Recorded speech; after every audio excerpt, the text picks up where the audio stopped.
하나님의 전지전능하심과 무소부재에 대해서 오늘 말씀을 살필 겁니다.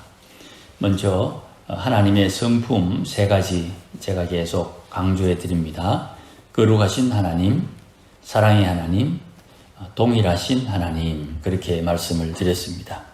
그 중에 거룩하신 하나님 6개를 말씀드렸는데 앞부분에 창조, 섭리, 심판 이 세 가지에 대해서 말씀을 드렸고, 오늘 전지, 전능, 편재, 어디에나 계신 무소부재하신 하나님에 대해서 말씀을 드리려고 합니다. 이게 모두 거룩하신 하나님의 성품과 연관되어 있거든요.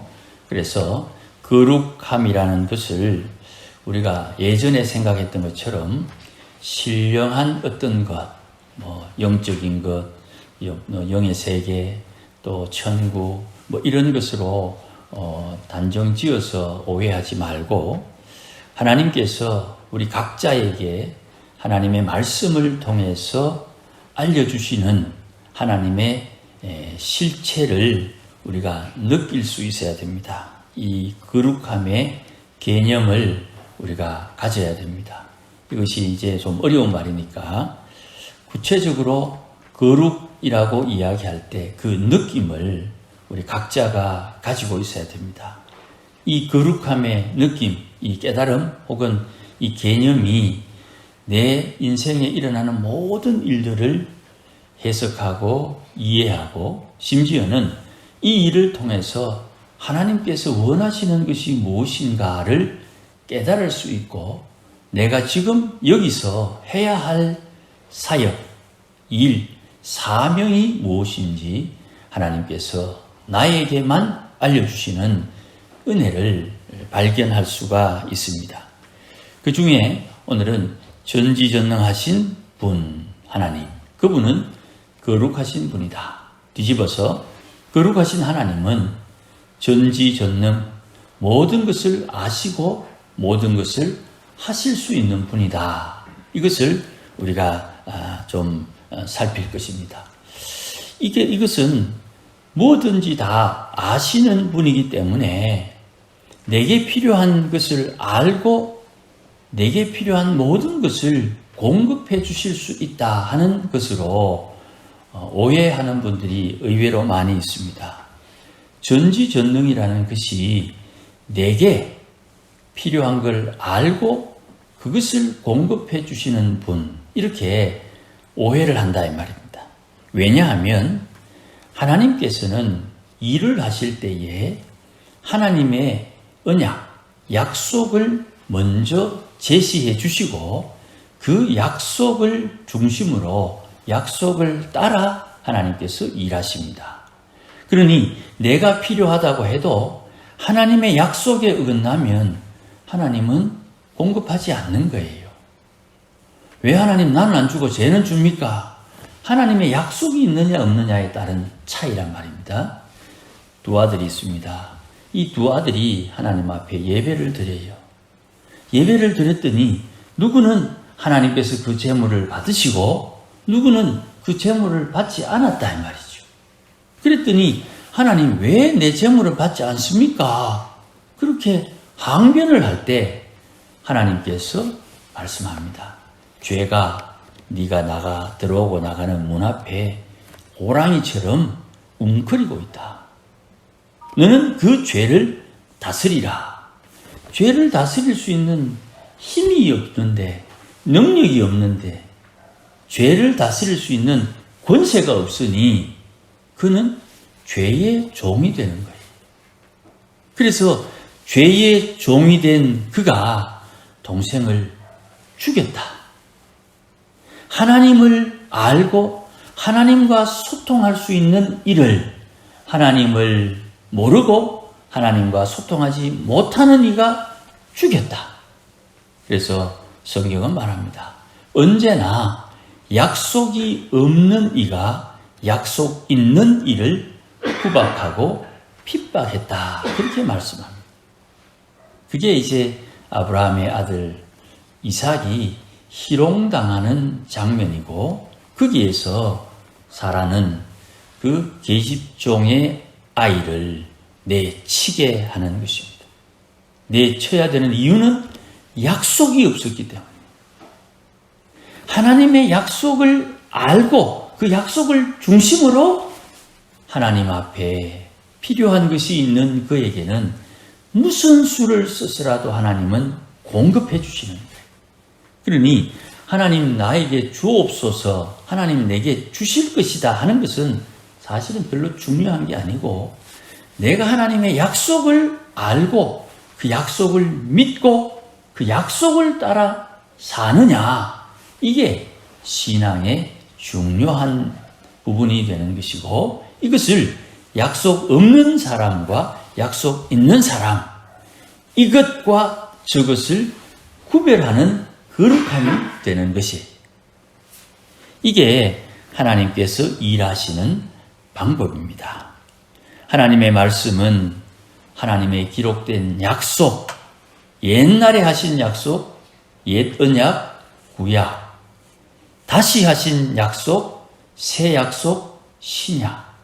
그래서 성경은 구약과 신약, 옛날에 하신 약속과 새로 하신 약속, 하나님의 언약을 성경은 나누어서 우리에게 알려주는 것입니다. 그러니까 하나님께서 하신 약속을 이루시기에 하나님은 모르는 것이 없고 하나님은 못하시는 것이 없다. 이게 전지전능의 뜻이 되는 것입니다. 그래서 세상 사람들은 기독교인들이 전지전능한 하나님 이러면 놀린다고 이런 질문을 해요. 너가 믿는 그 하나님, 세상에서 들 수 없는 엄청난 돌을 만들 수 있느냐 없느냐 이렇게 물어요. 이게 말장난인데요. 만들 수 있다 하면 만들면 뭐 하나 못 뜨는데, 못 만든다, 그거 봐, 하나님 전능한 하나님 아니야, 이렇게 약 올리려고 어디서 공부 좀 했다고 그렇게 문자를 쓴단 말이죠. 그런 자기 꾀에 속한 하나님은 우상이에요. 성경의 하나님이 아니에요. 가뭄 때에 비를 내릴 수 있느냐 못 내리느냐, 가뭄 때에 비를 내리지 않는 이유를 성경 약속에서 찾아보니까 너희가 하나님 앞에 겸비하지 않으니 이 우주의, 이 지구의 기상을 통해서 너희에게 하나님의 뜻을 보이니 너희는 스스로 겸비하여 돌이키라. 그리하면 너희가 사는 그 땅을 하나님께서 고치시리라. 가물은 땅을 어떻게 고칩니까? 비 줘서. 비를 줘서 가문 땅을 고치는 그 권세는 하나님의 백성들이 하나님 앞에 회개하고 겸비하고 돌이키는 것에 있는 것이에요. 그러니 하나님의 전지전능하심을 세상 사람들과 다른 구별된 거룩한 마음으로 이해하고 또 따라야 되는 것입니다. 특별히 여기에서 앞서 말씀드린 것처럼 누가 하나님 앞에 겸비해야 되느냐, 이 문제는 옛사람의 악한 성품에 따르면 네가 잘못해서 그렇다 이렇게 말하는데, 하나님의 율법을 보면 하나님의 율법에는 내가 잘못해서 그렇다 이렇게 우리에게 알려주세요. 그러면 만약에 10명이 있다, 1번에서 10번이 있다면 1번도 1번이 잘못했다, 9번도 9번이 잘못했다 하는 것이지, 내가 잘못했다, 니는 와 나노 이래 되는 것은 곤란한 거죠. 이게 율법의 세 가지, 제사법, 도덕법, 시민법, 여기에 관련이 있는 것입니다. 사실은 이방인인 우리는 하나님을 몰랐기 때문에 우리에게는 제사법이 제일 먼저 옵니다. 그러나 시내산에서 만난, 하나님을 만난 이스라엘은 이미 애굽에서 나올 때 장자의 심판을 통해서 이스라엘을 하나님의 양자로, 장자로 입적을 했거든요. 그러니 시내산에서 하나님을 만난 이스라엘은 좀 모자라고 부족하고 어리석고 어긋나도 그들은 이미 하나님의 백성이에요. 그들은 하나님 앞에 근본의 죄를 용서받은 자이기 때문에 하나님 앞에 어떻게 처신해야 되느냐 하는 문제는 십계명과 상관이 있는 거예요. 우리는 예수님의 십자가 보혈 제사법과 먼저 상관이 있고, 용서받은 우리가 하나님의 거룩함을 위해서 하나님의 계명을 지키는 거예요. 처음부터 다시 하면 이렇습니다. 구원은 믿음으로 받는 것이고 행함은 상급을 우리에게 주는 거예요. 그러니 우리가 믿기 때문에 상급을 위해 거룩함을 추구하기 위해 계명을 지키는 것이에요. 계명을 지키면 구원받는다는 것은 기독교 신앙이 아닙니다. 이거 한마디 한마디인데 이게 가끔씩 우리에게 시험되거나 오해가 될 수가 있어요. 그러니 제사법, 내가 하나님을 거룩한 삶을 살면서 섬기던 중에 나의 허물과 죄가 발견될 때 그 죄를 용서받는 방법으로 제사법이 율법에 있는 거예요. 이미 하나님께서 이스라엘을 찾아오셔서 이스라엘의 하나님이 되셨기 때문에 이스라엘 백성들에게 중요한 것은 십계명입니다. 이 십계명을 가지고 내가 내 마음을 하나님을 섬기라고 알려주신 그 방법대로 순종하는 것이 계명이 되는 거예요. 그러니 이 도덕법을 준수하는 것이 이스라엘 백성들에게는 가장 시급한 문제가 되는 것입니다. 오늘 본문 1절에서 4절 말씀에 하나님께서 나를 아시오니 할 때에 내 마음의 뜻, 내 의지를 하나님은 아신다는 거예요. 어떻게 아십니까? 하나님의 말씀이, 계명이 내 마음에 빛이요 등불이 되어서 하나님의 계명에 어긋나는 것이 얼마나 있는지 하나님께서 빛으로 우리에게 알려주시고 하나님도 친히 알고 살피신다는 말이에요. 그러니 하나님께서는 나의 마음을 살피셔서 내가 말하고 행동하고 뜻하는 바 내 마음의 씀씀이를 아신다는 말이에요. 다른 말로 내 속에 내 마음의 죄를 이미 아신다는 뜻이에요. 분명히 내 입장에서 보면 나는 잘했고 내가 옳습니다마는 하나님께서는 십계명으로 내 마음을 살피시고 계신다는 말씀이지요. 이런 상황에서 내가 하나님 앞에 하나님 이럴 수밖에 없었습니다. 그래서 나는 억울합니다. 하나님 앞에 항변하고 변명하는 내 마음을 하나님은 살피신다 이 말이에요. 이거를 히브리서 4장에서 하나님의 말씀은 활동력이 있어 내 마음, 내 혼과 영과 관절과 골수를 쪼개어 내 허물과 죄를 하나님 앞에서 다 드러내셔서 내가 안식에 들어갈 수 있는 사람인지 안식에 들어갈 수 없는 사람인지 하나님께서 판단하신다. 그렇게 말씀하는 거예요. 그 말씀이 내 안에 내 허물과 죄를 들추어내고 그 죄를 용서받게 하소서.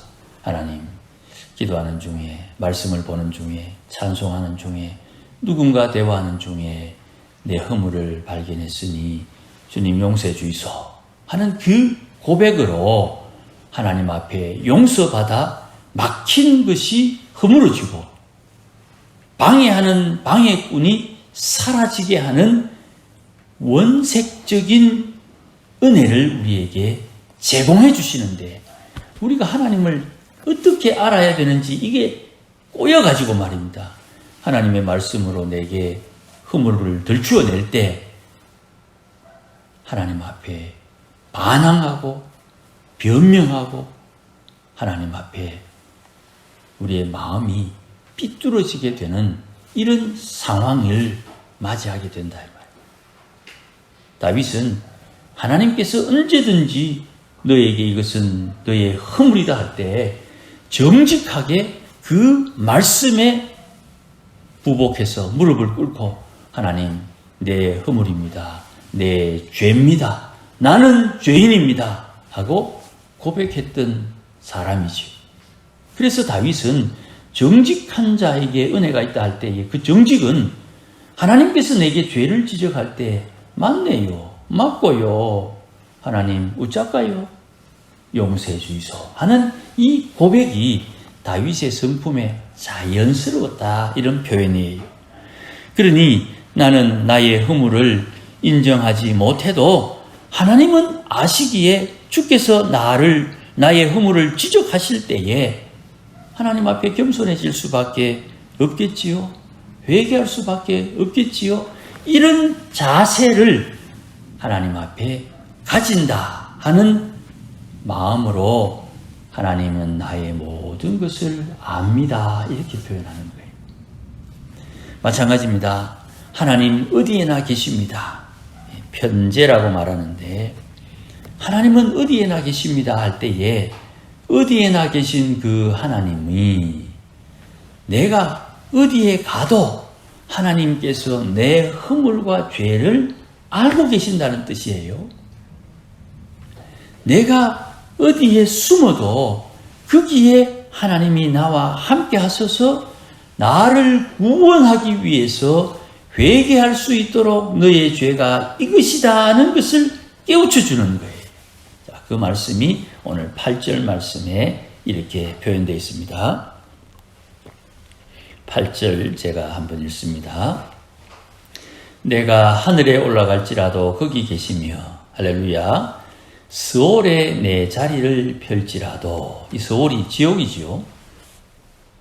내가 하나님 앞에 타락해서 내가 생각할 때 이거는 지옥이다 싶을 정도의 비참함과 괴로움과 공고함과 억울한 세상에 내가 처해져 있을지라도 내가 눈을 못 떠서 내가 귀가 안 열려서 그렇지 거기에도 하나님 계신다 이 말. 그럼 어찌해야 됩니까? 회개해야죠. 회개는 행동을 회개하는 것이 아닙니다. 마음에 내가 하나님을 바르게 섬기지 못하고 있는 어떤 것 기준은 십계명. 하나님 외에 다른 신이 없다. 예수 외에 다른 구원자가 없다. 그랬는데 예수 외에도 구원받을 수 있지 이런 거, 이런 사고방식, 이런 행동, 하늘과 땅과 땅 아래 어떤 것도 하나님을 대신하면 우상이다 했는데 아이고 하나님 세상 살다 보니까 이렇게 살지 않을 수 없습니다. 그렇게 합당하게 합리화시킨 그 우상을 하나님께서 용납하지 않는다 이 말씀이죠. 그런 허물이 있을 때 그냥 하나님 그게 내 죄입니다 하고 회개하고 하나님 앞에 돌이키면 그 지옥과 같은 자리에서 하나님께서 끄집어내 주신다 이 말입니다. 이게 절대로 쉽지 않습니다만은 이게 하나님의 사랑이라 이거예요. 이게 하나님의 은혜요. 이게 하나님께서 우리에게 알려주신 하나님 사랑하는 법이라는 말입니다. 그러니 내 몸이 아파서 내가 무슨 죄를 지었나 하는 마음이 들 때에 그 약한 마음을 마귀가 장난칠 수 있는 운동장으로 개방하면 안 되고 그런 약한 마음이 들 때 진짜 하나님 내가 하나님 앞에 잘못한 것 깨우쳐 달라고 기도하며 회개하는 것이 중요하고 두 번째 내가 아무리 생각해도 이 죄를 깨닫지 못하거든 혹 최근에 내게 떠오르는 것 중에 내게 잘못한 사람의 허물을 용서하여 주면 나도 모르는 내 허물과 죄를 용서받아 거기에서 구원함을 받는 것이에요. 그러니 내 마음을 뒤집어 놓고 나에게 화를 나게 하고 내 인생에 갑자기 끼어들어가지고 괴롭게 하는 그 사람들이 그냥 오는 게 아니에요. 하나님의 백성들을 구원하기 위한 하나님의 작전인 줄 알아야 되는데 그냥 막 내 성질대로만 네 죽을래 살래 뭐 이렇게 나오면 이거는 하나님의 선하신 손길을 뿌리치는 것이 되는 거예요. 이런 것을 알지 못해서 저지른 것, 알지 못해서 저지른 허물, 베드로가 말합니다. 지나간 때는 지나간 대로 족하다. 그래서 이제부터 잘하면 된다. 이제부터. 제가 계속 반복하지 않습니까? 저는 여러분들의 잘못을 지적할 수 있는 권한을 받은 적이 없어요. 여러분들도 마찬가지입니다. 여러분들도 옆에 있는 형제, 직분자의 허물을 제가 잘못했다. 제가 저러면 안 된다. 그렇게 지적할 수 있는 권한을 하나님으로부터 받지 않았어요. 그러면 뭐 해야 됩니까? 사랑해라 이 말이죠. 좀 덮어주고 기도해주고 축복해주고 그러는 가운데 속은 썩지요. 속은 썩지요. 그 속은 썩어가는 가운데 하나님의 긍휼이 내게 임한다 이 말입니다. 그래서 긍휼을 베푸는 이에게 하늘의 긍휼이 임하는 거예요. 이 앞에 긍휼하고 뒤에 긍휼은 다릅니다. 내게 잘못한 사람을 용서했더니 하나님이 나를 용서했다. 이 앞에 용서와 뒤에 용서가 달라요. 무슨 죄를 지어도 다 용서할 수 있는 그 전능하신 하나님은 약속, 누구든지 주의 이름을 부르면 구원을 얻으리라. 그 약속을 가지고 하나님 앞에 나아가면 이 무슨 죄 지었는데 내가 지은 죄는 말로 표현할 수 없습니다. 그 죄를 다 용서했다. 하나님 1번 죄도 용서했습니까? 2만 5천 번 죄도 용서했습니까? 10만 25번째 죄도 용서했습니까? 다 용서했다. 다 용서했다. 이게 전능하심이라는 거예요. 내 마음의 억울함과 속상함을 기준으로 하나님께서 다른 사람을 심판하지 않습니다. 하나님의 약속에 근거해서 하나님께서 일하시는 거예요. 자, 그리고 창세기 12장 3절 우리가 잘 아는 말씀 이렇게 이해하는 겁니다. 너를 축복하는 자에게는 내가 복을 내리고 너를 저주하는 자에게는 내가 저주하리니 땅의 모든 족속이 너로 말미암아 복을 얻을 것이라. 이 말씀을 아브라함에게 주시고 아브라함을 따라 믿음의 계보를 이은 우리에게 주신 하나님의 말씀을 내 마음에 야, 니 내인데 저주하면 니 킬 난다. 그런 게 아니라 이 말입니다.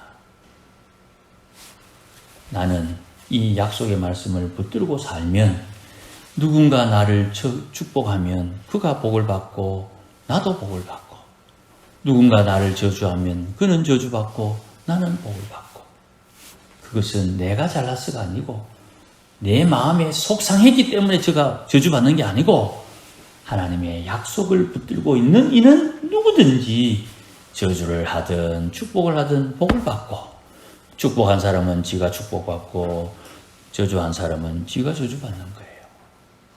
이 말씀이 이렇게 우리에게 이해가 되는 것입니다. 그러니까 하나님의 사람들은 하나님의 약속을 붙들고 사느냐 이게 하나님 앞에 은혜를 입느냐 은혜를 입지 못하느냐의 기준이 되는 거예요. 주의 계명의 말씀을 붙들고 하나님을 섬기느냐 섬기지 못하느냐가 중요한 거예요. 사람에게 알랑방구 끼고 사람에게 좋은 말 해주고 사람에게 잘 보이려고 하고 사람에게 하나님은 그것에 관심이 없어요. 그러니 그 하나님께서 편재, 무소부재하시다. 아니 계신 곳이 없다. 이거는 시간과 공간에 대한 이야기인데요. 좀 어렵습니다. 들어는 놓으십시오. 시간을 중심으로 여기에, 공간을 중심으로 지금 하나님께서 일하시는 거예요. 그러니 이 하나님께서 대구에 가도 계시고, 이 하나님께서 서울에 가도 계시고, 이 하나님은 아프리카 가도 계시고, 이 하나님은 미국에 가도 계시는 거예요.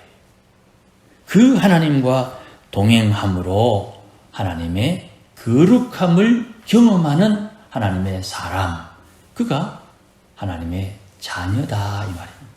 거꾸로 하나님의 자녀는 그런 거룩하신 하나님과 함께 이 세상에 산다는 것입니다. 이것이 우리의 삶의 모양이요, 우리 형제들이 지금 살아가고 있는 삶의 모양인데 좀 부족할 수도 있어요. 좀 모자랄 수도 있고요. 내가 신경이 자는데 썰려가지고 좀 깨닫지 못할 때도 있어요. 그러나 이 하나님은 우리의 하나님이요, 우리의 아버지시다. 그 아버지가 오늘도 우리에게 말씀하십니다. 너희는 내 이름을 거룩하게 드러내라. 오늘도 하나님의 거룩함을 따라 사는 우리 모두가 되시기를 주의 이름으로 축복합니다. 기도하십시다. 하나님 아버지 고맙습니다. 주의 크신 사랑, 은혜 늘 함께 하시고 풍성히 베풀어 주시니 감사합니다. 주의 약속 우리 마음에 잘 새기게 하시고 주의 계명 우리 마음에 잘 새겨서 어디에서나 어떤 일을 당해도 주의 구원을 경험하는 하나님의 권속들이 되게 해주시고 시시때때로 공급하시는 하나님의 생명의 말씀으로 우리의 신앙과 믿음이 자라날 수 있도록 역사하여 주시옵소서. 이 아름다운 인생이 우리의 인생임을 알고 하나님께 감사하며 주를 섬기는 지혜로운 주의 백성들이 되게 하옵소서. 예수님의 이름으로 기도하옵나이다. 아멘.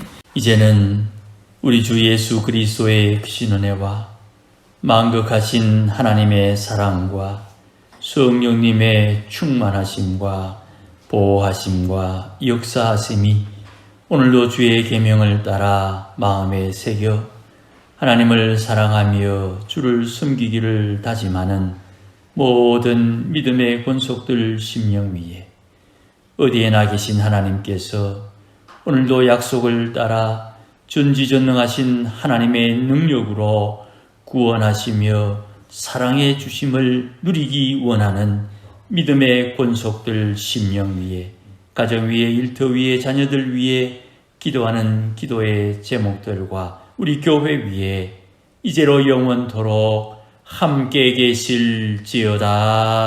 아멘.